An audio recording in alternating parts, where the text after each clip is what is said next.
It's another edition of Time About the Movies, and today we're taking a look at the films of March 18th, 2005. We got 4 movies to look at today, including we're going to find out if we're going to see if the original director of The Ring can make the sequel to the American version of The Ring a better movie, or is it not going to work in the end? I think you probably know the answer to that. We've also got Harriet the Spy, all grown up, sort of, in a new Disney movie. We have a new film from the director of Akira and Woody Allen's latest comedy drama, if you will. So we're going to take a look at these 4 movies. I'm going to start off with the biggest new release of the weekend, and that is, of course, the aforementioned The Ring 2.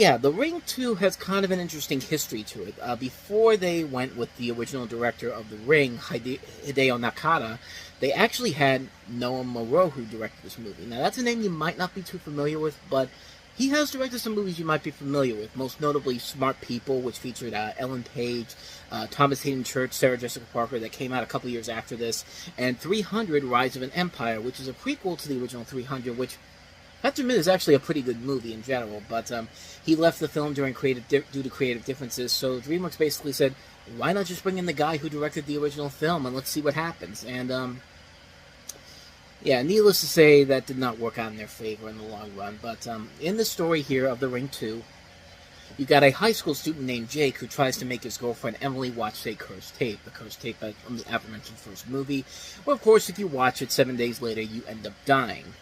But then Jake finds out that Emily covered her eyes and didn't watch the tape, and then Jake is killed by Samara Morgan from the first movie, and Rachel Keller, once again played by Naomi Watts, learns of Jake's death and finds his twisted body in the back of an ambulance.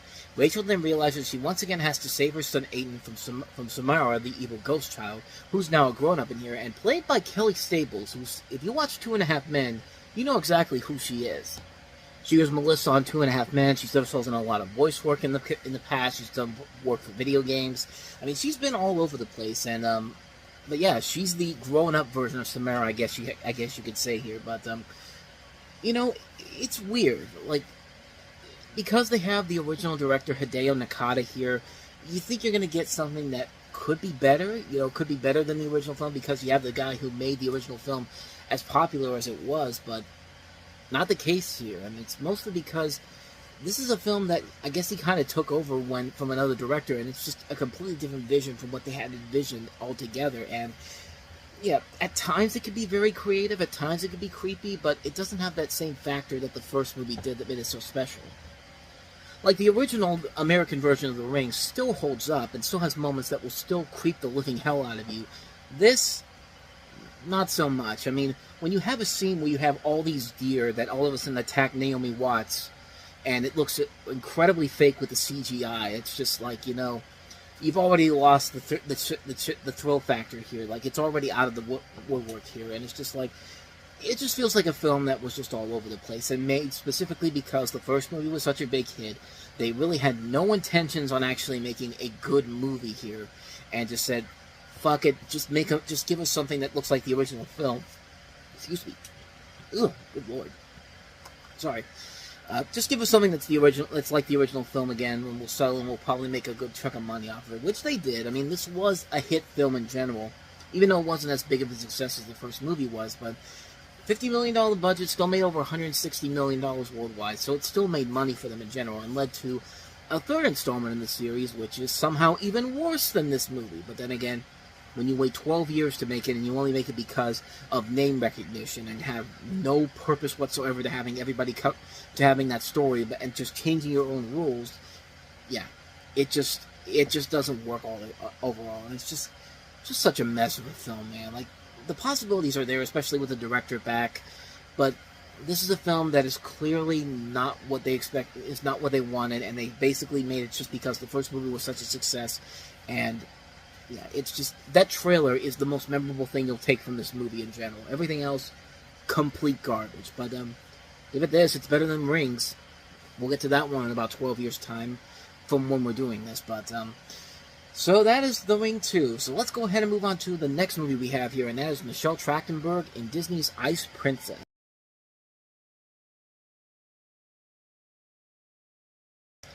Okay, first of all, it's hard not to look at this movie a year after, Michelle Trachtenberg was literally taking off her clothes in Euro Trip. I mean, and they were lucky because she was 20 years old. She was 20 years old when this movie came out. So, and Euro Trip came out in 2004, so that means they filmed it in 2003. So, they got lucky because she would have been 18 when they made that movie. But yeah, it's kind of hard not to take this movie all that seriously when you have when you just have Michelle Trachtenberg in a movie where she's literally getting naked, not naked, but like she's getting close to being naked in a Euro Trip and kissing her brother in that movie. Like, yeah, it's weird watching that movie and then going straight to this next movie here. And it also doesn't help that she's 20 years old when this movie came out. And she's supposed to be in high school.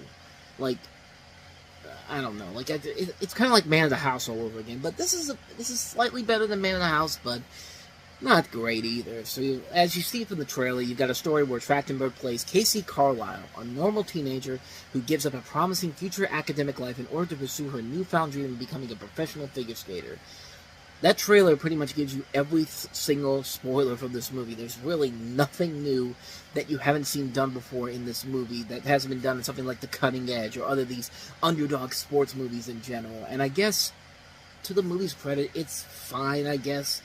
I think you can watch it and be like, okay, I've seen this movie done to death before, but you know what? It's not the worst thing I've ever seen before. Everybody's giving it their all. Michelle Trachtenberg's doing the best she can with it. Joan Cusack is in it. She's fine. Kim Cattrall's okay in this. So is Hayden Panettiere.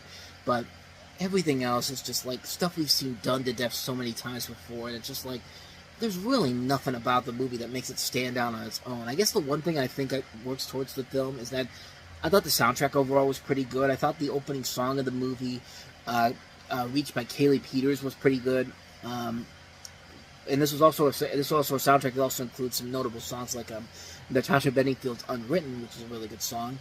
But yeah, other than that though, this is just a film that is just really, it's kind of mediocre. It's a really bland film in general. It's a movie that I think knows exactly what kind of an audience it's going for.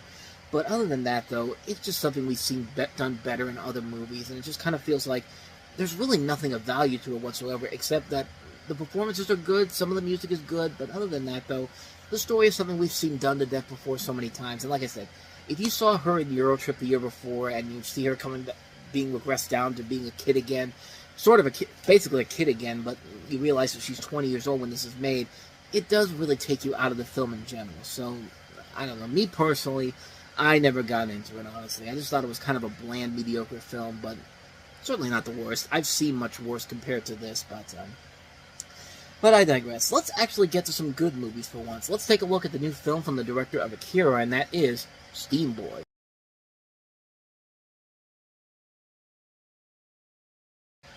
Essentially kind of like Akira meets The Rocketeer, sort of.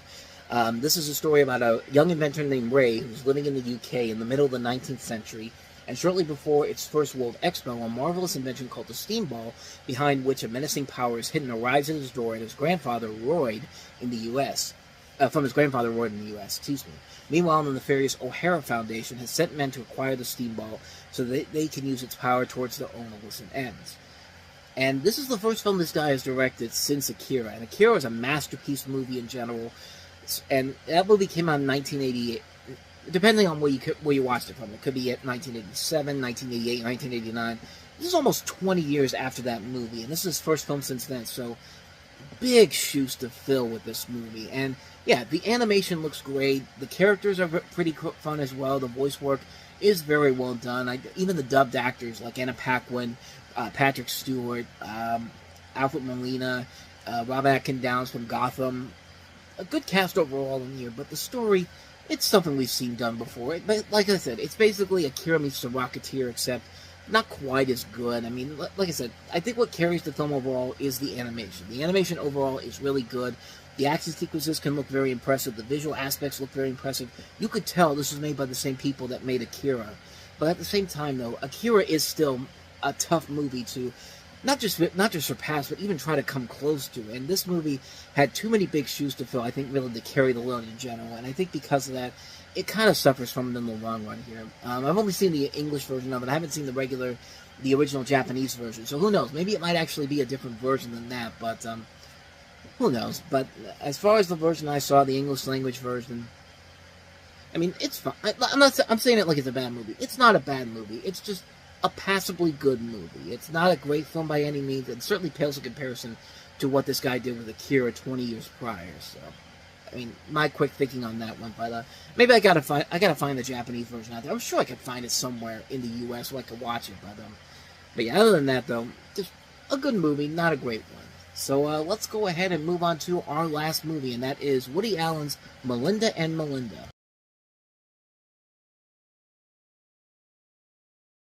I really like this movie a lot. This is a movie where you have four literary types who work in the theater business, and they're discussing what they believe to be the real-life truths underlying their work. You have Max, who writes primarily tragic plays, and Cy, who writes primarily comic plays, and Al proceeds to tell them a real story about a troubled woman named Melinda, played by Rhoda Mitchell, who shows up unexpectedly at a door in the middle of an important business dinner party, and Melinda long ago left her physician husband to embark on a relationship with whom she initially believed to be the man of her dreams, which ended up not being the case. Melinda tries to put her life back together with outlaw select people at the dinner party, some of which have their own ulterior motives. Melinda's appearance also opens the cracks existing in the marriage of one of the couples at the dinner party, which leads to the dissolution of a friendship that has existed since college. While the basic outline of the story, Max and Cy try to make their points of life become truly a tragedy or comedy, or spinning Melinda's story with their own mindset. So it kind of has the feeling of a movie like He Said, She Said from about almost 15 years ago, where you have two different stories in two different ways. Like in that film, you had one from Kevin Bacon's perspective and one from Elizabeth Perkins' perspective, which was a movie that was experimental. It was pretty good, but didn't really go with the full potential of what they could work with here. I feel like this movie works that idea a lot better because it does work very well with these two different stories, and you have a really damn good cast to work with here. You have Rhoda Mitchell as Melinda, Chiwetel Ejiofor, Will Ferrell, Johnny Lee Miller, Amanda Peet, Chloe Sevigny, Wallace Shawn, Arija Barakis, Josh Brolin, Steve Carell, one of his early film roles, Vanessa Shaw. Just a really, really damn good cast involved in this. And Woody Allen does a very good job of keeping himself out of the picture, which was really one of the things that was hurting him overall at the beginning of the decade. And now that he's kind of stepped away, he's coming back into form of the great director that he could be at this point. Because between anything else and what we're going to have throughout the rest of the decade, this has been a really, really good run for him. This is a really good run for him, and it continues with this movie here. And it's a film that it's actually part of two really good movies from him, because I like this movie a lot, but I'm definitely a bigger fan of his next movie we'll get to at the end of the year. Just a really good movie in general. I thought it was very funny. I like the way it balances comedic and dramatic aspects to a T, and it doesn't really give you a full conclusion. It's one of those movies it's one of these movies I like where it basically asks you which version do you think is better, and like it makes you, the viewer, have to figure it out for yourself. And when it works, it works very well. And I think this is one of these movies that actually does that very well to a T. I think it's very well done. A really good film, a lot of great talent involved, good comedy, good drama. Definitely an underrated Woody Allen gem that I'd highly recommend checking out. Melinda and Melinda.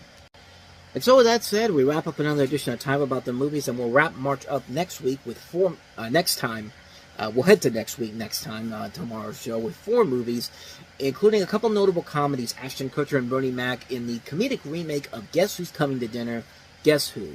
We also have Sandra Bullock returning as the role of, I can't remember her name now, Gracie Hart in Miss Congeniality 2, Armed and Fabulous. We also have the original Old Boy, and we'll also take a look at Debs. So we'll take a look at those 4 movies on the next episode, so be on the lookout for that tomorrow. But until then, thank you so much for watching, and if you want to see more videos like this, please hit the playlist on the next page, check out the previous episode, and also don't forget to hit the like and subscribe button if you want to see more videos like this on this channel. So, with that said, I am off. I will see you guys next time, and until then, as always, take care.